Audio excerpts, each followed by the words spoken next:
No quieren es lo otro que hacéis, que eso es una cosa insólita, no solo en Europa, en el mundo civilizado. En el mundo civilizado, cualquier país al que vayas, que le digas que alguien que se mete de ocupa le estás ayudando y encima al propietario le haces cargar y seguir pagándole la luz, el agua, el gas al que está ocupado, te dicen, pero ¿esto qué es? ¿Esto es una república bananera? ¿Aquí vale más un ticket del McDonald's que una escritura de propiedad? Entonces, el que intente mezclar esas cosas me parece bajo no lo siguiente. Lo pintan de escudo social. ¿Pero qué escudo social? El escudo social es una cosa que le corresponde a la administración, no al propietario. Con medidas de esas, vamos, yo no habría votado a favor de ese decreto. Que conozcáis, vamos a hablar de alquileres. Dentro de ese decreto ómnibus está también el tema de la ocupación. Pero vamos a conocer y quiero que conozcáis a Inma. Inma ha podido recuperar, lo van a ver, su casa. Así como están viendo, le han dejado su Inquiocupa.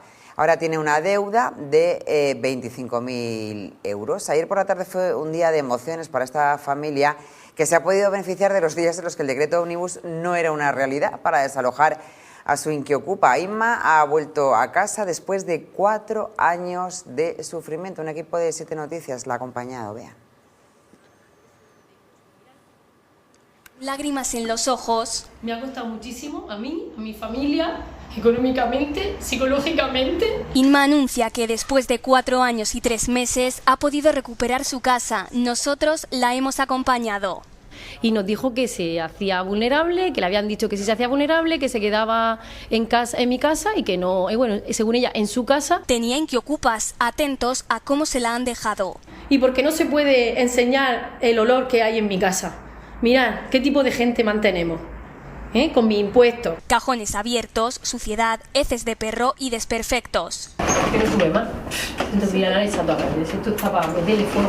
Superaba 4 veces el ingreso mínimo para ser vulnerable. Ahora tiene una deuda de 25.000 euros. A eso hay que sumarle lo que tendrán que invertir para arreglar la casa. Aún recuerda lo que su hijo de 7 años le llegó a decir. Mamá, ¿por qué otra mamá nos ha robado la casa? Y a mí eso se me clavó en el corazón.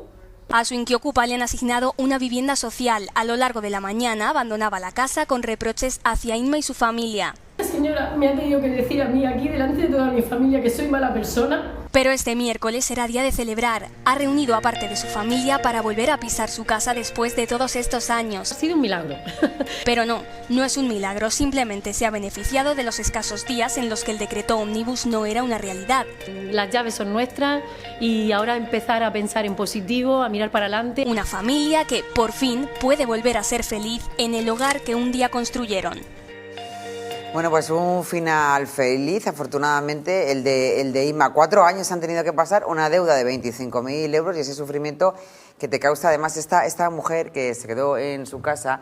Llegó un momento que se declaró vulnerable y como eso, según nos explicó ayer un abogado, a ti te declaran vulnerable servicios sociales y no se revisa y no se renueva, pues tú sigues siendo vulnerable, aunque ya dejes de serlo y por lo tanto, como tenía un hijo, pues no la podía echar. La ha podido echar en las últimas 48 horas, pero es que esto está pasando. Es que mira, Tati, por desgracia en España nos estamos acostumbrando a que esto es normal. ¿Y por qué digo eso?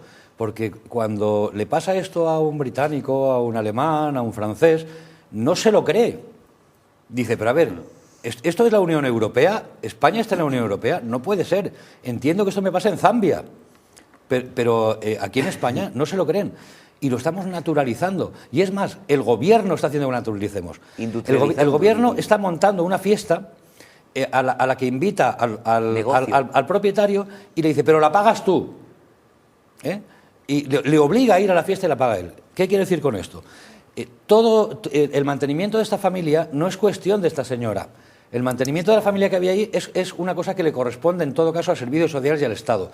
Pero ¿qué ocurre? Como no tiene ni quiere tener presupuestos, pues lo que hace es cargárselo al propietario de la casa, que en el 93% de los casos en Murcia, en la región de Murcia, no son ni fondos buitre ni grandes millonarios, son gente normal y común. Esta señora, cuando compró esta casa, no conozco el caso, pero me lo imagino, Esta señora tenía otra compañera, otra familia que ganaban lo mismo que ella, que estaban todo el día de viaje, y esta, en vez de irse de viaje o de bares, ahorraba y se compró la casa. Se metió en una hipoteca, que la deuda que tiene, pues muy probablemente sea por la hipoteca que no ha podido pagar. Correcto. Entonces, realmente está haciendo una cosa que viene muy bien al mercado. Hay que poner viviendas en el mercado, pero para ponerlas tiene que haber un propietario, y no hay que denostar al propietario. Al propietario hay que agradecerle que se arriesgue y ponga viviendas en el mercado. Pero esta señora ha sufrido, pues eso, lo que estamos diciendo, que por desgracia estamos naturalizando. Y por desgracia, siguiendo consignas del partido, pues mucha gente la ve bien. Gente que no lo vería bien hace unos años. Pero ahora lo dice mi partido, lo que estamos hablando siempre, la radicalización, las sectas. Pero es importante que este tipo de... y lo triste es que esto, porque he dicho antes que la ley ómnibus esta, si yo fuera un partido político, yo habría votado en contra. Y le han metido el gol. ¿Por qué han colado esto? Claro, lo han querido hacer. Claro, pero es que ya vamos a lo mismo. Pensando que el PP y Vox votarían en contra. Para decir que la derecha y la ultraderecha no actualizan pensiones, lo que hemos dicho antes. Pero lo que me extraña soberanamente es que Junts haya tragado. Y Junts ha tragado porque realmente, por más películas que monten, saben que si no está el PSOE en el poder, si hay un cambio de poder, se quedan totalmente fuera de todo. Junts ha tragado porque al final, con la autonomía, tú sabes, ahí Jerónimo, que al final las competencias a nivel en materia de vivienda son competencias autonómicas, sí. Y ahí Barcelona, Cataluña está perdida. O sea, a nivel autonómico funciona la vivienda en Cataluña, sabemos cómo está, el nivel del sistema de ocupación en Cataluña, si aquí es un problema, en Cataluña es un problema. Fomentado desde el gobierno también allí. Fomentado desde el gobierno, que es como te iba a decir, el propio negocio, y al final la consecuencia de todo esto es que atacamos, como bien dices, la principal fuente de ahorro de los españoles. España es un país de pequeños propietarios, muy bien dicho, donde el 99% son pequeños tenedores, y 97% creo que era el último dato. Entonces, en este sentido, lo que hay que decirle a los ciudadanos españoles es decirle, oye, señores, señoras, el gobierno está atacando vuestra principal fuente de ahorro. La herramienta con la que vosotros canalizáis vuestro ahorro, en lo que vosotros trabajáis para guardaros 300 euros que después destinéis a esa hipoteca y que vais ahorrando poco a poco con vuestra casa, que tanto os ha costado que tanto trabajo os ha costado, el gobierno os la está hundiendo con sus medidas basura que permiten que un sinvergüenza delincuente te ocupe tu vivienda, que es propiedad privada, y todavía, como tú bien dices, tengas que mantenerle tú los gastos en lugar de mantenerse los servicios sociales. Pero es que eso, Jerónimo, lo podemos llevar incluso más allá de que yo me he encontrado situaciones, yo trabajo para un fondo de inversión también inmobiliario, y yo me he encontrado situaciones en las que nosotros no nos hemos querellado contra el propio gobierno de la región de Murcia, porque una asistenta de Limas ha recomendado a su tutelado que ocupe una vivienda. Le ha recomendado una asistenta social al tutelado que delinca, que sea un delincuente. O sea, somos conscientes de eso. Fran, somos conscientes de que un asistente social le está diciendo a su tutelado que tiene que cometer delitos. O sea, es vergonzoso. Esto es una auténtica vergüenza. Intentando normalizar esto y ver lo que esto no es un delito. Totalmente. Están intentando ver que esto es una cosa tremendo. natural. Están intentando hacernos ver desde la propia legislación que si tienes problemas, pues es normal que ocupes una vivienda, no pasa nada. Claro. Pero es que encima, la segunda parte que hemos visto en la noticia, a ese que estaba de ocupa le han asignado una vivienda social. Con la de gente que hay que necesita una vivienda social, imagínate. Y el ocupa ese no mete en sus ingresos imagínate, los sobornos que cobra. Imagínate, Fran, que vamos tú y yo, estamos en la cola del Mercadona un día punta, que hay una cola larguísima. Y nos llega un tío y se nos cuela por delante. ¿Cómo lo vemos? Lo vemos fatal. En cambio, alguien se mete, ocupa una vivienda y se cuela por delante de todos y encima aplaudir. Sí, claro, aquí le aplauden. Y además, encima de todo, ese tío vive de lujo, porque también tienen que saber los ciudadanos españoles que yo, por ejemplo, que he ido a negociar con Ocupas, yo no he ido a negociar, pero mi gente ha ido a negociar con Ocupas y esta gente cobra muy bien. Esta gente, yo conozco Ocupas, de que hemos negociado con ellos en el fondo y tal, que ganan al mes por 9.000 euros extorsionando a fondos inmobiliarios y a pequeños propietarios para irse de una vivienda. Y sí, además los conseguimos sacar de una después de pagarle 3.000 euros y a la semana ya sabe dónde está otra, que se va a ir, le va a sacar a otro 2.500 y ese tío está cobrando más que el 95% de los españoles y, como dices, viviendo de gratis y todavía protegido por el gobierno frente a unos pequeños propietarios que están indefensos. Las cosas como son. Hay muchos jetas, muchísimos, pero también hay mucha gente... Bueno, el ser un ocupa ya es ser jeta. Jerónimo, no podemos decir que el que no cobra no es jeta. No, pero a lo que voy es jeta que es todo ocupa. hay ocupas e inquiocupas que sí que están en mala situación de verdad.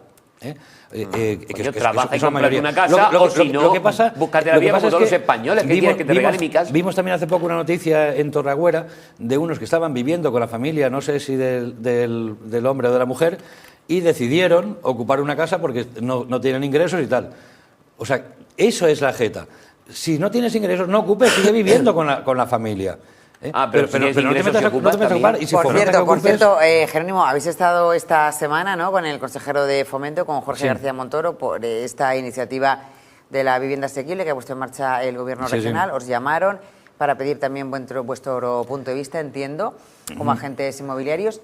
¿Qué pasó ahí? Pues mira, es una idea, o sea, se nota que se lo han trabajado bien, o sea, que lo primero, alabar la idea, pero solo están atacando un frente que quizá, como el mercado inmobiliario son vasos comunicantes, si consigues que haya de verdad vivienda asequible, que ahora comento un poco sobre eso, y mucha gente que está en alquiler se pase para allí, destensionas un poco el mercado del alquiler, pero es una pequeña destensión. El tema de la vivienda asequible, primero, se va a utilizar suelo público para ello, tienen ya localizados muchos solares para poder actuar inmediatamente, para unas 1.600 viviendas. Con otro suelo menos inminente, están hablando de unas 10.000 viviendas, quitan muchos trámites y mucha burocracia, cosa que es de alabar, agilizan procesos, cosa que es imprescindible, pero no solo para este tipo de vivienda. Agilizar procesos debería ser para todo, porque la carestía de vivienda es porque poca gente se atreve a invertir, porque si yo voy a ganar un 5% en un año me interesa la operación, pero si gano un 5% en 5 años me meto en letras del tesoro, ¿o no, Fran? Entonces, hay que agilizar todos los trámites para que de verdad haya interés de promotores, que haya suelos que hoy en día no valen nada, se conviertan en valiosos, pero una cosa muy típica de los políticos, tanto en la región como a nivel nacional como en todo. Hablamos del problema de la vivienda, pero los impuestos, que es lo mío... Eso no me lo toques. Si de verdad vemos que hay un problema de vivienda, saca una ley, aunque sea temporal, mientras esté el problema, donde los impuestos, en vez del crujido del 8%, que un 8% de una vivienda media de 150.000 euros son más de 300, ¿verdad? Es que soy de letras. Pues sí, no, efectivamente. Un 8%, pues bájalo temporalmente, no solo para ciertos perfiles, sino bájalo temporalmente para que haya movimiento.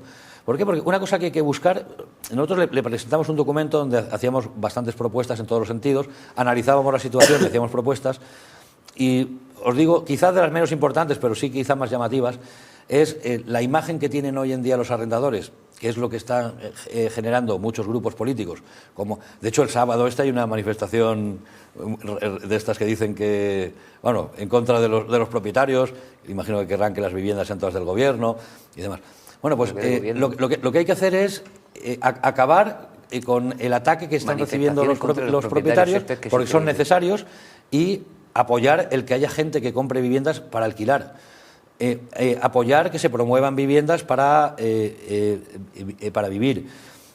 Pues impuestos, como he dicho, o sea, hay una serie de medidas que puede tomar la Administración, algunas son del Gobierno nacional, otras del Gobierno regional y muchas de los ayuntamientos, porque si no están implicadas estas administraciones... Van a hacer una manifestación en contra de los propietarios. Sí. O sea, es que de verdad me está dando vergüenza ajena. ¿Y quién organiza eso? Espera que te lo digo. O sea, es que da vergüenza fotografía del cartel, pero me hizo mucha gracia. Mientras tanto, decir también que, a ver, ahora mismo para comprar... A ver si van a ser 4 gatos, ¿sabes? 4 amigos que se han puesto... No, pero sí, hay que decir simplemente que se haga la mayoría con los más ruidosos, porque al final esta gente entiendo que no sea la mayoría. Lo que quiere decir que a nivel regional, las compras de vivienda habitual para menores de 35 años está sujeta a, en vez del 8 al 3%. O sea que alguna bonificación sí hay. Sí, pero es que eso es absurdo, porque eso son políticas te lo voy a de decir, demanda. rentistas... Sí, pero bueno, pero no hacen nada, eso solo agravan la situación, Carlos. Francol, eso el cartel, rentistas culpables, gobiernos responsables, 31 de enero, Sindicato de Vivienda de Murcia. Sindicato de Vivienda. Ya está. Eso que la ¿Pero quién lo promueve? Que forman estos extorsionadores. Pues Sindicato de Vivienda, no sabemos quiénes son. Por cierto, bueno, se habló también de la posibilidad, creo, de esos edificios que vemos que están sin acabar de construir. Eso es imposible. de ponerlos en marcha. Eso no sé cómo lo veis vosotros. Eso hace poco el Sareb, el propio Sareb, que el gobierno, cuando pasó la crisis de las cajas de 2008 y todo este tipo de cosas, la crisis financiera, se creó el Sareb, que era el banco malo para concertar todo ese activo tóxico, y se supone que el Sareb en 2027 tiene que estar liquidado de acuerdo con su nacimiento, su naturaleza, y el activo no está liquidado. Se habla con el Sareb, el gobierno empieza a prometer a los españoles, como esas viviendas que iba a hacer, empieza a prometer que iba a liberar viviendas del Sareb para hacer alquiler asequible. De todas las viviendas, entiendo que Jerónimo estará puesto, de todas las viviendas que ha presentado el Sareb, esas viviendas en las autonomías, que eran las que tienen, como decía yo antes, tienen competencia en materia de vivienda, la competencia en materia de vivienda es autonómica. Las autonomías, todas esas viviendas que ofreció el Sareb y que en este caso ofrecía el gobierno, dijeron que el 99%, el 99,99% eran inhabitables.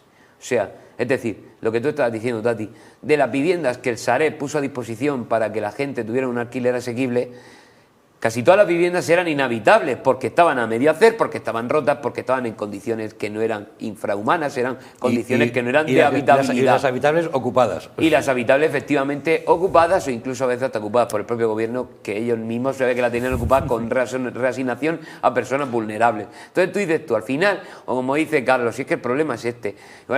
No, pero es que al final tenemos medidas que fomentan la reducción de impuestos y tal. Si es que al final todo eso son medidas de demanda, que fomentan la demanda, que si tú bajas los impuestos, como es más barato porque me cuesta menos tipo impositivo comprar vivienda, voy a querer comprar vivienda y de nada sirve que sigamos incrementando la demanda, como digo yo siempre, si la oferta se mantiene estancada. ¿Por qué? Porque tú añades más compradores, más capacidad de compradores al mercado y no incrementas la oferta y en un cruce de una curva de ley de oferta y demanda se produce un incremento cuando hablo de impuestos no hablo del solo precio tremendo. No hablo solo que quizá, perdón, me he equivocado hablando solo del ITP, que es lo que conviene. Claro. Hablo de los impuestos que supone cuando vas a hacer una promoción. Los impuestos es una partida enorme, porque todo lleva impuestos a punta pala. No, y la obra pública, eso es lo que hay que hacer. Si el otro día fuimos a comprar nosotros un terreno y ya solo en obra pública teníamos que pagar, me parece que era el terreno era de 400.000 euros, que pagar 135.000 euros. Fran, ahora seguimos con este asunto, también con esa medida que ha pactado el Ministerio de Trabajo para subir 50 euros al mes, el salario mínimo y todo esto, pero es que antes vamos a hablar de algo así un poquito más alegre, ¿vale?